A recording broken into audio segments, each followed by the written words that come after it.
Hello everyone, good afternoon guys. आज के video में हम डिस्कस करेंगे आपके साथ इंटेलिजेंस की एक बहुत ही महत्वपूर्ण थ्योरी, जो सिद्धांत बार बार आपके एग्जाम्स में आता है, तो जिसका नाम है इंटेलिजेंस थ्योरी, जो दी थी आपकी रॉबर्ट स्टेनबर्ग ने। तो इस थ्योरी का नाम है टीआरकिक थ्योरी ऑफ इंटेलिजेंस। इस वीडियो को देखने के बाद आप बहुत अच्छे से इस थ्योरी को समझ जाएंगे और अपने क्वेश्चंस को भी कर पाएंगे। तो आइए देखते हैं कि क्या है रॉबर्ट स्टेनबर्ग की थ्योरी और किस तरह से इसके बारे में आपको क्या क्या क्वेश्चंस बन सकते हैं, उन सब पे डिस्कस करेंगे आज के इस वीडियो में।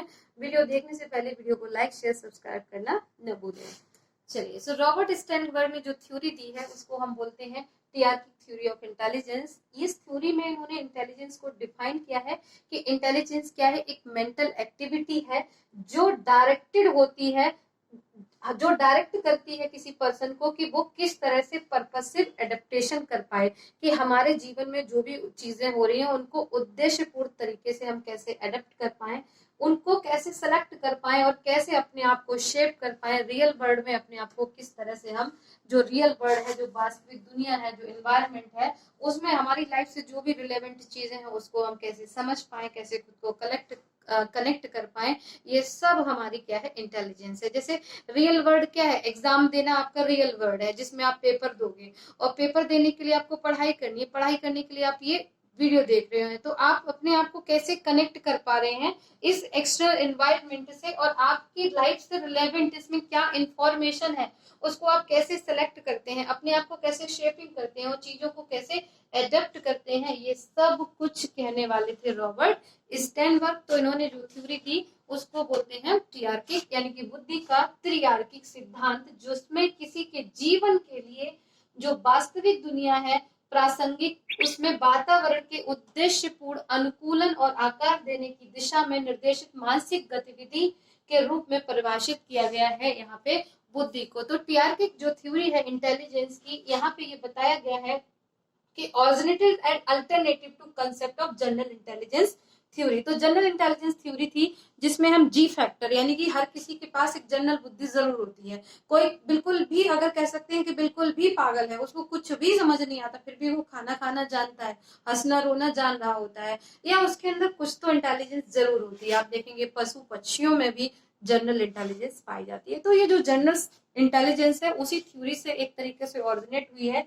इसमें इन्होंने बेसिकली यहाँ पे इंटेलिजेंस की 3 कंसेप्ट बताए हैं, और ये 3 कंसेप्ट आपको अपने एग्जाम के लिए बिल्कुल याद कर लेने हैं। जिसमें पहला बताया है प्रैक्टिकल, दूसरा बताया है क्रिएटिविटी एंड तीसरा बताया है analytical. And contends that there are 3 types of, यानी कि यहाँ पे 3 तरह की इंटेलिजेंस के टाइप्स हैं। जिसमें पहला है ability to get along different concept, यानी कि व्यवहारिक, यानी कि यहाँ पे जो व्यवहारिक बुद्धि है, व्यवहारिक बुद्धि किस तरह की है, प्रैक्टिकल इंटेलिजेंस, जिसमें हम किस तरह से जितने भी संदर्भ हैं, जितने भी यहाँ पे हमारी लाइफ में अलग अलग तरह के ये संदर्भ है, कॉन्टेक्स्ट है, उसमें हम कैसे चीजों को डील कर रहे हैं प्रैक्टिकल तरीके से। तो अगर किसी के पास इंटेलिजेंस है तो रॉबर्ट स्टेनबर्ग के मानना है उसके पास प्रैक्टिकल इंटेलिजेंस जरूर होगी, यानी कि आप सिर्फ थ्योरी की बात नहीं करें, उस थ्योरी को अप्लाई भी कर सकें। फॉर एग्जाम्पल, रॉबर्ट स्टेनबर्ग की थ्योरी को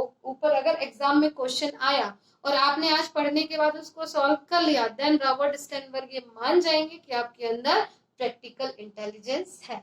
सेकेंड है यहाँ पे क्रिएटिव, यानी कि क्रिएटिव यानी कि रचनात्मक बुद्धि, जो ये भी मानती है कि हम अपनी जो बॉडी ऑफ नॉलेज है उसको एज इट इज नहीं रख देते हैं, हम उसमें मॉडिफाई करते रहते हैं, हम उसमें नई नई चीजें जोड़ते रहते हैं। तो अगर किसी के अंदर इंटेलिजेंस है तो ability to come up with new ideas, तो अगर उसे कोई नया आइडिया देता है, कोई नई चीज उसे समझ में आती है, तो उन चीजों को वो समझेगा और उनको मानेगा। तीसरा इन्होंने कंपोनेंट यहाँ पे बताया है एनालिटिकल, यानी कि अगर आपके अंदर इंटेलिजेंस है तो आपके अंदर विश्लेषण की भी क्षमता होगी। तो जिसमें हम एनालिटिकल एबिलिटी में हम इवेलुएट करेंगे इंफॉर्मेशन को और प्रॉब्लम को सॉल्व करेंगे। तो एनालिट विश्लेषण करना, यानी कि किसी भी चीज के बारे में विश्लेषण करना, और वहां पे हम किस तरह से समस्या का समाधान कर रहे हैं, किसी भी इंफॉर्मेशन को कैसे इवेलुएट करके प्रॉब्लम को सॉल्व कर रहे हैं। तो ये 3 तरह की इंटेलिजेंस आपके अंदर जरूर होगी। तो रॉबर्ट स्टेनबर्ग के साथ आप जोड़ दीजिएगा यहाँ पे पी सी ई, यानी कि प्रैक्टिकल, रॉबर्ट स्टेनबर्ग का फुल फॉर्म याद कर लीजिएगा, स्टेनबर्ग का नाम है स्टेनबर्ग PCA, यानी कि प्रैक्टिकल इंटेलिजेंस। यहाँ पे दूसरी है हमारे यहाँ पे क्रिएटिव इंटेलिजेंस और थर्ड है यहाँ पे एनालिटिकल इंटेलिजेंस। हिंदी में देखते हैं कि सामान्य बुद्धि का जो जी कारक था उसकी अवधारणा को विकल्प के रूप में ये बुद्धि को उत्पन्न हुई, जिसमें हम व्यवहारिक बुद्धि, रचनात्मक बुद्धि और विश्लेषणात्मक बुद्धि को जानते हैं। तो व्यवहारिक बुद्धि वो है जिसमें विभिन्न संदर्भों के साथ आने की क्षमता है। रचनात्मक बुद्धि जो है जो नए विचारों को आने की क्षमता रखती है, और विश्लेषणात्मक बुद्धि वो है जो जानकारी का मूल्यांकन करने और समस्या को हल करने की क्षमता को कहते हैं। सो टीआर की जो थ्योरी है the three comprised of three सब थ्योरीज, इसी को आगे चलकर तीन सब थ्योरी में चेंज किया गया, conceptual, experiential and competential. Each sub-theory corresponds to one of the three proposed types of intelligence. तो ये जो तीन तरह की इन्होंने थ्योरीज बताई हैं वो आगे चल के ये इसकी सब थ्योरी बनी और इसी से आपके क्वेश्चंस भी आते हैं। तो बुद्धि के जो तीन उप सिद्धांत शामिल है उसमें पहला है प्रासंगिक, दूसरा है अनुभवात्मक और तीसरा है यहाँ पे घटक बुद्धि। तो प्रत्येक उप सिद्धांत तीन प्रस्तावित प्रकार की बुद्धि में से जरूर मैच करते हैं। आइए देखते हैं कि कैसे मैच करते हैं।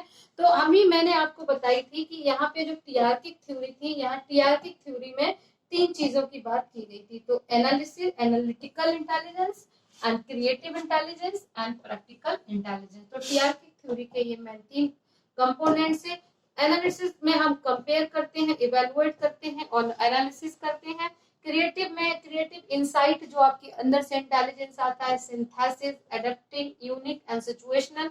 एंड प्रैक्टिकल जो आपकी इंटेलिजेंस होती है वो डील करती है आपकी everyday task related to the real world, यानी कि डेली की लाइफ में जो हमारे क्या टास्क हैं वो उनके साथ डील करती है। अब हम बात करते हैं कि इनकी जो सब थ्योरीज के साथ इनका क्या लिंक है। तो सबसे पहले हम यहाँ पे बात करेंगे analytical intelligence. So analytical intelligence, the competential sub theories related to analytical intelligence. तो ये जो थ्योरी है वो competential sub theory से रिलेट करती है जिसमें essentially academic intelligence शामिल होती है, used to solve problem। तो एनालिसिस जो एनालिटिकल हमारे अंदर पावर होती है उसे हम किसके लिए यूज करते हैं, समस्याओं के समाधान के लिए यूज करते हैं। This kind of intelligence that is measured by a standard IQ test. तो एनालिटिकल इंटेलिजेंस को आईक्यू टेस्ट के साथ के द्वारा मेजरमेंट किया जा सकता है। दूसरा है, हिंदी में इसको बोलते हैं विश्लेषणात्मक बुद्धि। तो ये घटक उप सिद्धांत के साथ संबंधित है और अनिवार्य रूप से अकादमिक बुद्धि को डील करती है, समस्याओं को हल करने के लिए उपयोग की जाने वाली बुद्धि है। इस प्रकार की बुद्धि को एक सामान्य आईक्यू द्वारा मापा जाता है।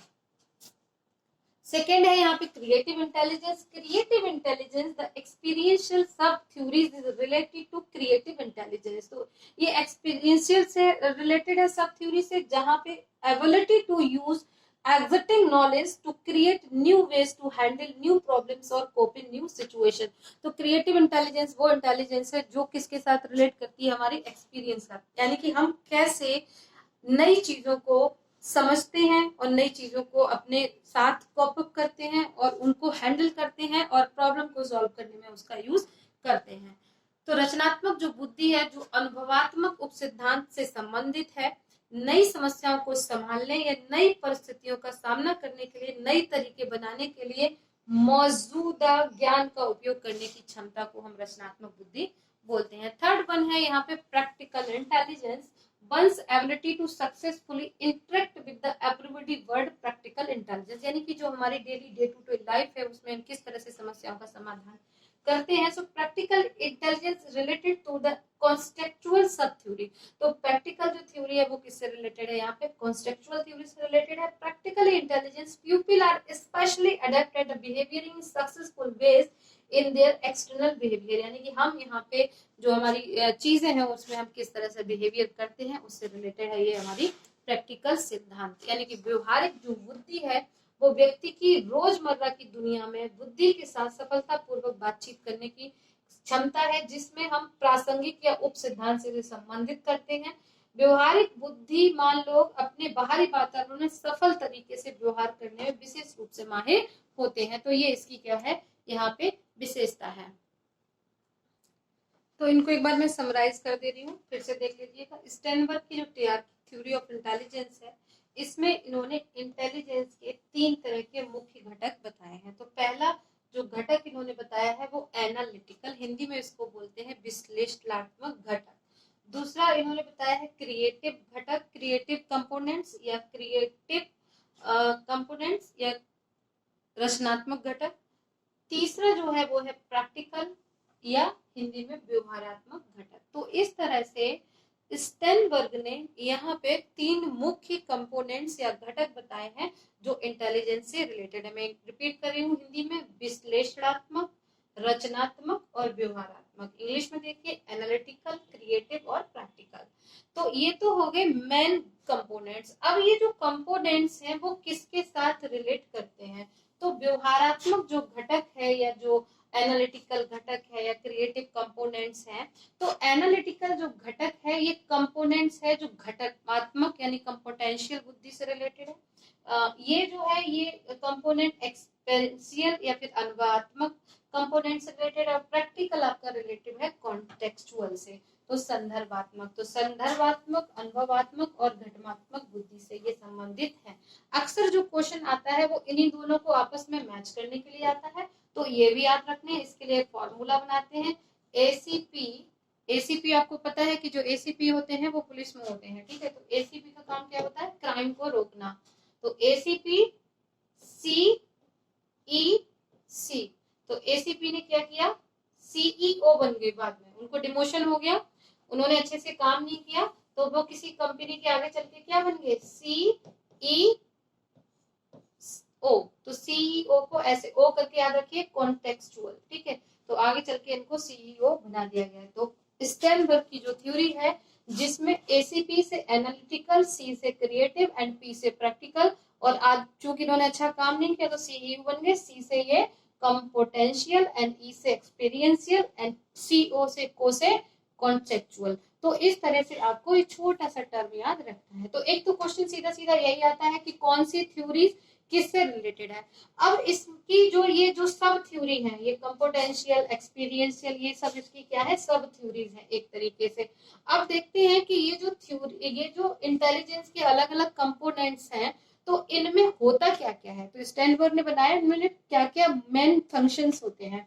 तो यहाँ पे जो एनालिटिकल कंपोनेंट्स है, यहाँ पे हम समस्याओं का समाधान करते हैं, और हमारी जो प्रीवियस नॉलेज है यहाँ पे, यानी कि this component deal with knowledge, तो नॉलेज का यहाँ पे बहुत बड़ा रोल है। इससे रिलेटेड जो क्वेश्चन पूछा जाता है मेटा कंपोनेंट्स, यानी कि जो मेटा कंपोनेंट्स है वो किससे रिलेटेड है? तो मेटा कंपोनेंट्स एनालिटिकल से या फिर कंपोटेंशियल से रिलेटेड है।